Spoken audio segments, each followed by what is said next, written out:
Hello,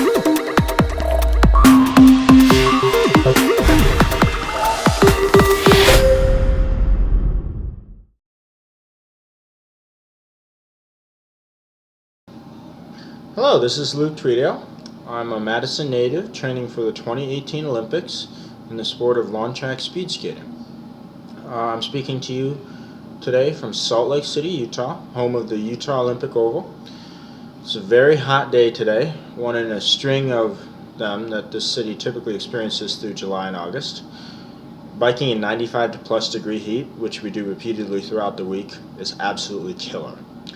I'm gearing up for what is called an accumulation phase, a 2-week period of training in which I'll be doing a lot of volume on the bike, on the ice, and in the weight room.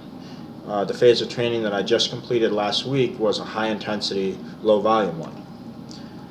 I've been out here for only a couple of months, but I've already made phenomenal progress. I'm training with a really great group of athletes under a coach who has done what I want to do, went to the Olympics 3 times. The level of training is really high. Typically do 10 workouts in a week, 3 times on ice, 2 times in the gym, 2 or 3 on the bike, and usually 2 special workouts. One of those special workouts is running the stairs next to the 294-foot ski jump at the Utah Olympic Park in Park City. It's 35 flights or 640 steps. We run it 4 times in a row without stopping. Given the altitude, there's not one person in my group or in any other group who is not suffering doing this workout. I got through it, but my muscles, including my diaphragm, my breathing, didn't stop aching for 4 days. Tomorrow morning, my team and I will be joining the national team and doing a 50-mile ride with at least 8,500 feet of vertical climb. This is the kind of work it takes to become a U.S. Olympian who can compete and win at the world level. Nothing less will do. Back at home in Madison at the Pettit Center in Milwaukee, I was training almost at that level. I worked hard and made some gains last year, but it wasn't quite enough. That last 10%, the challenges of altitude, of keeping up with better skaters, pushing past the max limit to the point where the only thing left is blackout, that's what was missing. It's 17 months to go to the U.S. Olympic trials in December of 2017. I'm in the mix against some very talented skaters with a national rank of 10th place. In order to make the Olympics, I need to be 5th place or better. For every one of these remaining 17 months, I need to be at 100%, not 90 or even 97. And to do that, I need your help. When I came out here, my parents and I were able to budget for me to stay until it's time for me to come back to Milwaukee for the Fall World Cup qualifier competition, my first major meet of the season.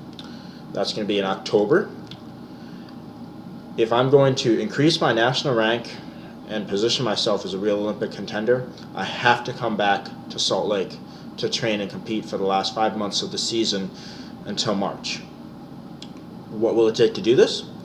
Roughly $5,000 to get me through the last chunk of time, during which I'll have to travel back and forth for competition, both to Milwaukee and to Roseville, Minnesota. Anything you can give, no matter how small, would be greatly appreciated. I want to be the first person from Madison in 12 years to attend the Olympics in this sport and continue our city's 80-year-old legacy of doing so. There's a reason we've experienced a drought. It's freaking hard. The last 3 people from Madison who tried to do it were retired due to a combination of injuries and bad luck.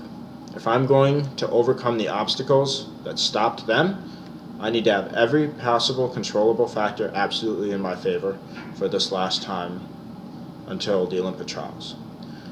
Please help to make it possible for me to represent Madison and the U.S. at the 2018 Winter Games. Info about how to donate is below. Thanks a lot for taking the time to watch this, and keep an eye out for more updates on my training and competition results. See you soon.